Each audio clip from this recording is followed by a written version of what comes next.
Opinion Tamil பார்வையாளர் அனைவருக்கும் வணக்கம். நான் உங்கள் யாசேர். நாளைக்கு தமிழ்நாடு சட்டமன்றம் ஆளுநர் உரையோட துவங்க இருக்கு. இந்த சட்டமன்றத்தில் தான் இவங்க பட்ஜெட்டும் தாக்கல் பண்ண இருக்கிறாங்க. இதில் அமைச்சரும் எம்எல்ஏவும் பேசணும். இவங்களுக்கு பேச தெரியாது என்பதற்காக எப்படி சட்டசபையில் நடந்துக்கிறணும் அப்படின்றதுக்கு ஒரு புத்தாக்க பயிற்சி முகாமை 2 நாள் தாவேகா அரசாங்கம் நடத்தினாங்க. இந்த பயிற்சி முகாமை துவங்கி வைக்கும் போதே பார்த்தீங்கன்னா, பயிற்சி என்பது எம்எல்ஏக்களுக்கெல்லாம் தேவையில்ல, முதல்ல பயிற்சி கொடுக்க வேண்டியது முதலமைச்சர் விஜய்க்கு தான் அப்படின்ற மாதிரி ஒரு மிக முக்கியமான வீடியோ நம்ம கையில் சிக்கியிருக்கு. இந்த வீடியோவை தமிழ்நாட்டு மக்கள் பார்க்கக்கூடாது என்பதற்காகவே விஜய் அவர்கள் கட் பண்ணியிருந்தார். அதை நாம் இந்த வீடியோவில் வெளியிட போகிறோம்.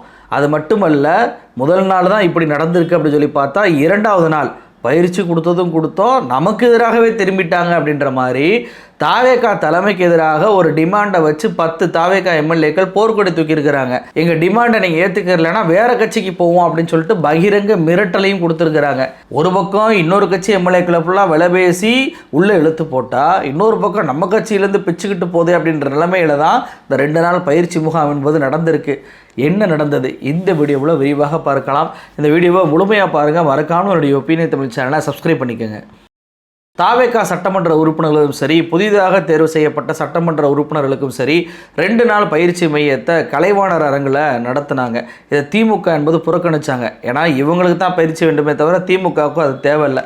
இந்த பயிற்சி முகாமை பார்த்தீங்க அப்படின்னா, முதலமைச்சர் விஜயை துவக்கி வைக்க சொன்னாங்க. துவக்கி வைப்பதற்கு என்பது ஒரு புரோட்டோகால் இருக்குது. அதை கண்டிப்பாக விஜய் அவர்கள்கிட்ட சொல்லியிருப்பாங்க. ஆனால் அதை விஜய் காதில் வாங்கினாரா, எந்த உலகத்தில் இருந்தாருன்னே தெரில. அதாவது இந்த விழாவை குத்துவிளக்கு ஏற்றி துவக்கி வைங்க அப்படின்னு சொல்லிட்டு கூப்பிட்றாங்க. அப்படி கூப்பிடும்போது விஜய் அவர்கள் போகிறாரு. 5 திரி இருக்குது அந்த விளக்கில். 5 திரியும் அவசரமாக இவரே ஏற்றுறார். இந்த புரோட்டோகால் படி பார்த்தீங்கன்னா, ஒரு திரி ஒரு ஆள் தான் ஏற்றுவாங்க. அதுக்கு பின்னாடி வரக்கூடியவங்கள மற்றவங்க வேறு திரி ஏற்றுவாங்க.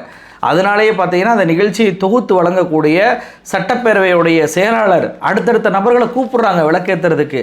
யார் யாரை கூப்பிட்றாங்க அப்படின்னா, பேரவை தலைவர், பேரவை முன்னவர், பேரவை துணைத் தலைவர், அரசு உடைய தலைமை கொறடா, இந்த 4 பேரையுமே அவர் கூப்பிடுறாரு. 4 பேரும் விஜய்க்கு பின்னாடி விளக்கேற்றுவதற்காக நிற்கிறாங்க. ஆனால் இவர்கள் யாருக்குமே வாய்ப்பு கொடுக்காம, நான் தாண்டா விளக்கெல்லாம் ஏற்றுவேன் அப்படின்னு சொல்லிட்டு அவசரமாக விஜய் அவர்கள் ஏற்றிட்டு, என்ன இவங்களும் ஏற்றணுமா அப்படின்னு சொல்லிட்டு திருன்னு முழிக்கக்கூடிய காட்சியை நம்ம பார்த்தோம். இதை தான் கட் பண்ணியிருக்கிறாரு விஜய் அவர்கள். முதல்ல கட் பண்ணாத வீடியோவை உங்களுக்கு காட்டுறேன் பாருங்க. இன்றைக்கு 17வது சட்டமன்ற பேரவையின் சட்டமன்ற உறுப்பினர்களுக்கான பயிற்சியை நம்முடைய மாண்புமிகு தமிழ்நாடு முதலமைச்சர் அவர்கள் குத்துவிளக்கு ஏற்றி தொடங்கி வைக்கிறார்கள். மேலும் மாண்புமிகு பேரவைத் தலைவர், மாண்புமிகு பேரவை முன்னவர், மாண்புமிகு துணைத் தலைவர் மற்றும் அரசு தலைமை கொறடா ஆகியோரையும் 17வது சட்டமன்ற பேரவையின் சட்டமன்ற உறுப்பினர்களுக்கான பயிற்சியை குத்துவிளக்கு ஏற்றி தொடங்கி வைக்குமாறு அன்புடன் அழைக்கின்றோம். இதில் தெளிவாக விஜய்க்கு அப்புறம் விளக்கு ஏற்றுவதற்கு 4 பேர்களை குத்து விளக்கு ஏற்ற வாருங்கன்னு சொல்லி அழைப்பதை பார்க்க முடியுதா? ஆனால் இந்த லைவ் ஓடிக்கிட்டு இருக்க கொஞ்ச நேரத்திலேயே விஜயுடைய மானம் போயிடும் அப்படின்றக்காக அவசரமாக இதை கட் பண்ணியிருக்கிறாங்க. இப்போ கட் பண்ண வீடியோ உங்களுக்கு காட்டுறேன் பாருங்கள். இன்றைக்கு 17வது சட்டமன்ற பேரவையின் சட்டமன்ற உறுப்பினர்களுக்கான பயிற்சியை நம்முடைய மாண்புமிகு தமிழ்நாடு முதலமைச்சர் அவர்கள் குத்துவிளக்கு ஏற்றி தொடங்கி வைக்கிறார்கள். மேலும் மாண்புமிகு பேரவைத் தலைவர், மாண்புமிகு பேரவை முன்னவர், மாண்புமிகு துணைத் தலைவர் மற்றும் அரசு தலைமை கொறடா ஆகியோரையும் 17வது சட்டமன்ற பேரவையின் சட்டமன்ற உறுப்பினர்களுக்கான பயிற்சியை பேரவை செயலாளர் அவர்களை எந்த அளவுக்கு துவக்க விழாவிலேயே சந்தி சிரிச்சு போயிருக்கு பாருங்க. அப்போ எம்எல்ஏக்களுக்கெல்லாம் பயிற்சி கொடுக்க தேவையில்ல. முதல்ல அடிப்படை புரோட்டோகாலே ஒரு முதலமைச்சருக்கே தெரியலை. அதை சொல்லி கொடுக்கணும் அப்படின்றது தான் இந்த சம்பவம் ஒட்டுமொத்தமாக உணர்த்துவதாக இருக்குது. ஒரு முதலமைச்சர் நம்ம 5 திரியுமே ஏற்ற சொன்னாலும் கூட ஒரு கேர்டசிக்கு ஒன்றை ஏற்றிட்டு அடுத்தடுத்த நபர்களை நீங்களே ஏற்றுங்கன்னு சொல்கிறது தானாங்க வழக்கம். அதுதான் எல்லாருமே கடைபிடிப்பாங்க.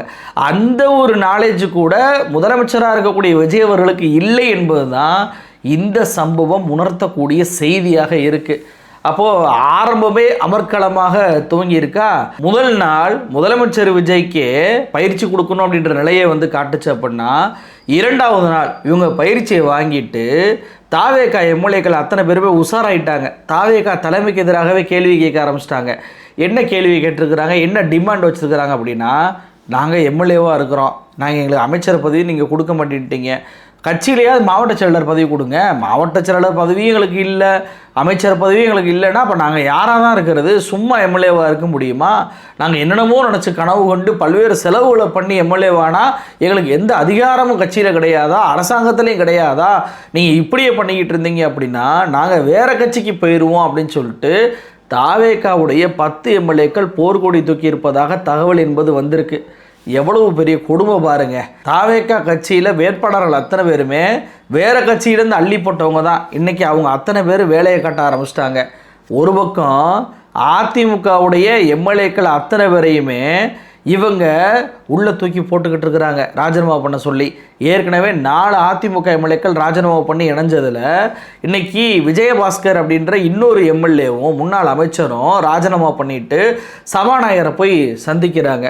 சபாநாயகர் இந்த பயிற்சி கொடுக்கும்போது என்ன சொல்கிறாரு, அதாவது விஜய் மாடல் அரசாம், இது எல்லாமே எதிர்காலமே சிறப்பாக இருக்குது அப்படி இப்படின்னு சொல்லி பேசுகிறாரு. என்ன சிறப்பாக இருந்துச்சு? ஒரு சபாநாயகர் எப்படி நடக்கணுங்க?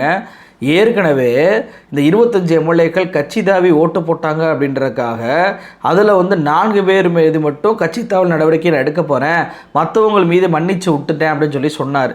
அப்போ 4 பேர் மீது கட்சி தாவல் தடை சட்டம் ஏற்கனவே நிலுவையில் இருக்குது. அது என்ன நடவடிக்கை எடுக்க போகிறான்றதே தெரியல. இப்போ மறுபடியும் 5வது ஒரு ஆள் ராஜினாமா பண்ணிட்டு கொடுக்குறாரு அப்படின்னா அப்போ இது என்ன காரணம், ஏது காரணம் அப்படின்ற விசாரணையை சபாநாயகர் செய்வார்னு சொல்லி பார்த்தா உடனடியாக சபாநாயகர் ராஜினாமா பண்ணதை ஏற்றுக்கொள்கிறார், காலியானதாகவும் அறிவிக்கிறார். என்ன அடிப்படையில் சபாநாயகர் செயல்படுகிறார் அப்படின்ற கேள்வி நம்மளுக்கு வருது. ஏன்னா இவர் தான் சொன்னார் அவங்க மேலே நான் நடவடிக்கை எடுக்க போகிறேன் அப்படின்னு சொல்லிட்டு இன்னொரு ஆளும் ராஜினாமா பண்ணிட்டு வந்தால் இவர் மீதும் நடவடிக்கை எடுக்கணும் அப்படின்ற ஒரு விஷயம் வருமா வராதா? அப்போ நடவடிக்கை எடுப்பதாக ஒரு பக்கம் சொல்லிக்கிட்டே இன்னொரு பக்கம் ராஜினாமா மீதான நடவடிக்கை வேகமாக எடுக்கிறாரு, காலியானதாக அறிவிக்கிறார். அப்படின்னா என்ன கணக்கு இது? அப்போ குதிரை பேரத்தை சபாநாயகரே ஊக்கப்படுத்துகிறாரா அப்படின்ற கேள்வி வருதா இல்லையா? நீங்கள் இப்படியெல்லாம் பண்ணுவதனால தான் பாஜகவுடைய ஆட்சியை தமிழ்நாட்டு மக்களுக்கு கண்ணுக்கு முன்னாடி நீங்கள் காட்டுவதனால தான் இன்றைக்கி உங்களுடைய எம்எல்ஏக்கள் 10 பேர் போர்க்கொடி தூக்க ஆரம்பிச்சிட்டான். நீங்கள் எங்களுடைய டிமாண்டை நிறைவேற்றுறீங்களா இல்லை கட்சியை விட்டு தாவுவா அப்படின்னு சொல்லி கேள்வி கேட்க ஆரம்பிச்சிட்டான். எவ்வளோ பெரிய அயோக்கியத்தனமான அந்த அரசாங்கத்தை இவங்க நடத்துகிறாங்க பாருங்கள். பச்சையாக குதிரை பேரத்தை 1 மாதத்துலேயே நடத்தி காட்டுறாங்க. மேற்கு வங்கத்தில் பிஜேபி ஆட்சிக்கு வந்த ஒரே மாதத்தில் இதே மாதிரி தான் எதிர்கட்சி மம்தா கட்சியை குதிரை பேரத்தால் உடைச்சாங்க. இன்றைக்கி அதே தானே அதிமுகவுக்கு தாவேகா பண்ணிக்கிட்டு இருக்கு. அப்போ தாவேகாவுக்கும் பாஜகவுக்கும் என்ன வித்தியாசம் இருக்குது? இப்படி கேவலமான ஆட்சியை நடத்திக்கிட்டு இதற்கு சபாநாயகர் என்ன முட்டு கொடுக்குறாரு? விஜய் மாடல் அரசாம். இந்த விஜய் மாடல் அரசில் எவ்வளோ கேவலம் நடந்துக்கிட்டு இருக்கு தெரியுமா? இன்றைக்கி மட்டும் 3 அதிகாரிகள், முக்கியமான அதிகாரிகள், தலைமை அதிகாரிகள் தங்களுடைய பதவியை ராஜினாமா பண்ணியிருக்கிறாங்க. அந்த அதிகாரிகள் யார் யார் அப்படின்னா தமிழ்நாட்டுடைய தீயணைப்பு ஆணைய தலைவராக இருந்த சங்கர் ஜிவால், இவர் தன்னுடைய பதவியை இன்றைக்கி ராஜினாமா பண்ணியிருக்கிறாரு.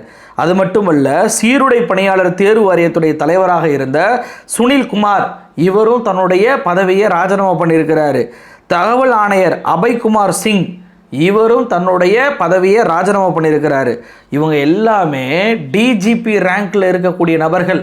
இவங்க அத்தனை பேரும் தாவேகா ஆட்சியில் அவங்களுக்கு கொடுக்கப்பட்ட அந்த பொறுப்பு கிடைத்த கொஞ்ச நாள்லேயே தங்களுடைய ராஜினாமாவை அறிவிக்கிறாங்க.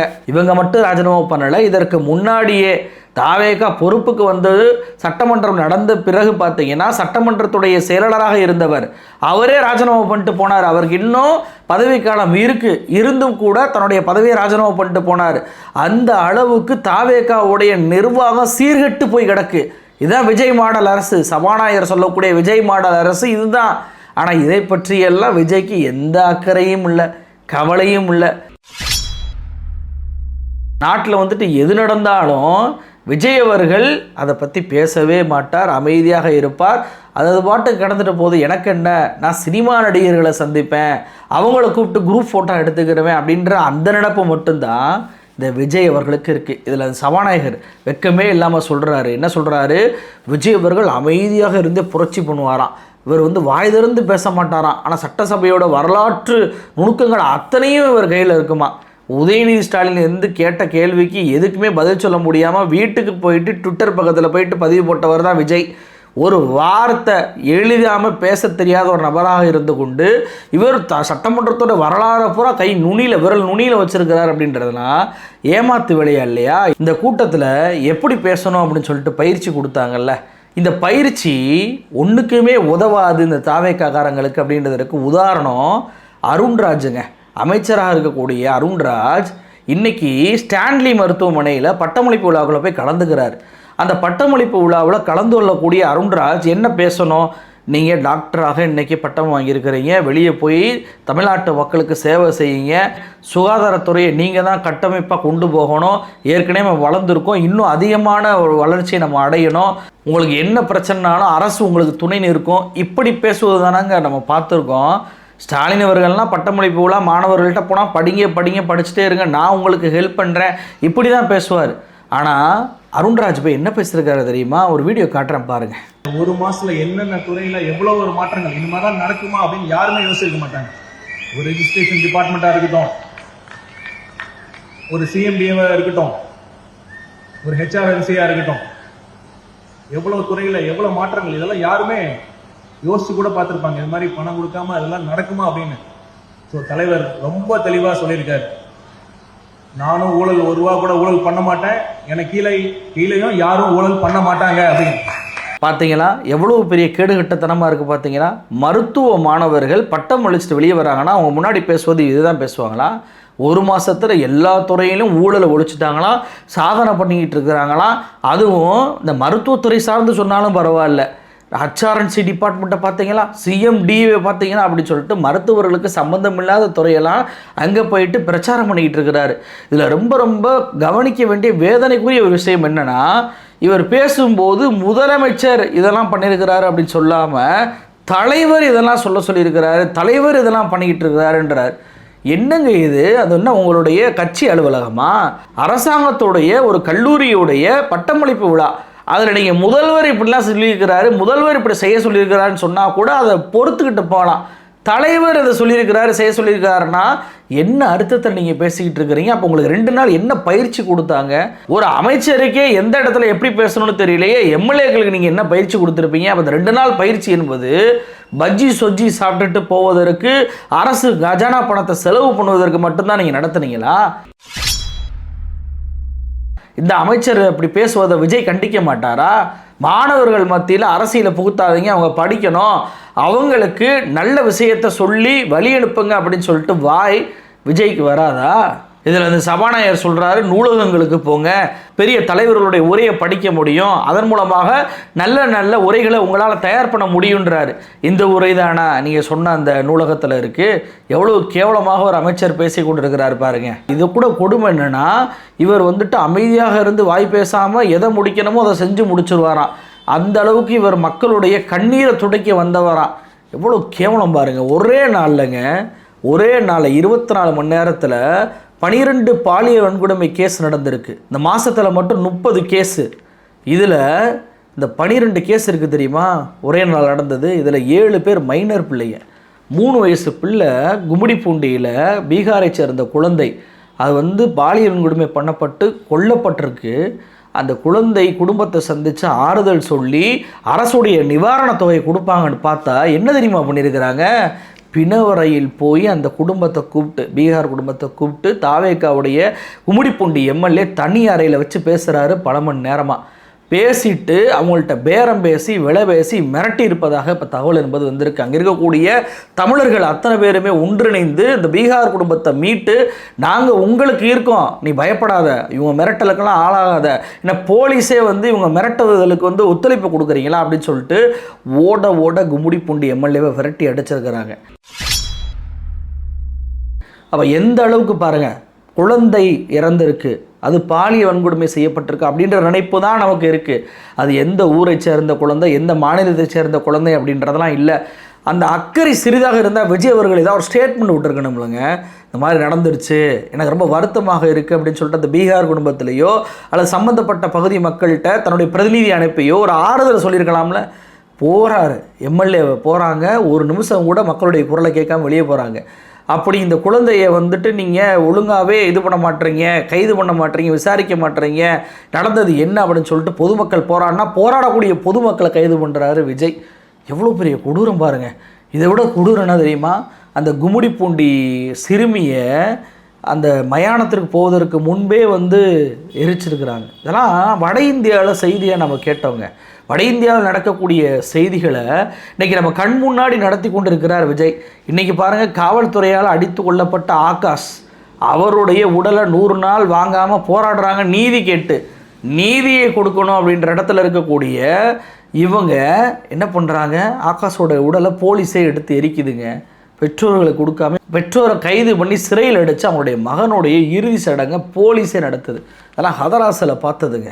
வட இந்தியா உத்தரப்பிரதேச ஏரியாவில் பார்த்ததெல்லாம் இன்றைக்கி நம்ம பார்த்துக்கிட்டு இருக்கோம். அப்படின்னா எந்த அளவுக்கு மோசமாக நடந்து கொண்டிருக்கிறது. விஜய் வாய் திறக்க மாட்டார். ஆனால் இவர் எப்படி சொல்கிறாரு, சபாநாயகர் கண்ணீரை துடைக்க வந்தவர், இவர் அமைதி புரட்சி பண்ணுவார், பேசாமல் இருந்து மக்களுக்கு என்ன செய்ய வேண்டுமோ அதை செய்வார் அப்படின்னு சொல்லி இந்த பயிற்சி முகாமில் பேசுவதை பார்க்க முடியுது. அப்பட்டமான மோசடித்தனம் இது. தமிழ்நாட்டு மக்களை எந்த அளவுக்கு ஏமாத்துறாங்க பாருங்கள். ஏற்கனவே இவங்க தான் ஒயிட் பேப்பர் அப்படின்ற பேரில் ஏமாத்துனாங்க. அதை முதல் வீடியோவிலே போட்டு நம்ம அம்பலப்படுத்தணும். இவங்க ஒயிட் பேப்பர் வெளியிட்டதற்கு காரணமே நாங்கள் எந்த வாக்குறுதியும் நிறைவேற்ற போகிறதில்லை, நீங்கள் எங்கிட்ட எதையும் எதிர்பார்க்காதீங்க அப்படின்ற காரணத்திற்காக தான் இந்த ஒயிட் பேப்பர் ரிலீஸ் பண்ணியிருக்கிறாங்களே தவிர எஃபிஷியண்ட்டாக அரசாங்கத்தை நடத்தி சொன்ன வாக்குறுதியெல்லாம் நிறைவேற்றுவதற்கு டிரான்ஸ்பர் கவர்மெண்ட் அமைப்பதற்கெல்லாம் இவங்க வந்துட்டு ஒயிட் பேப்பர் என்பதை வெளியிடவே இல்லை.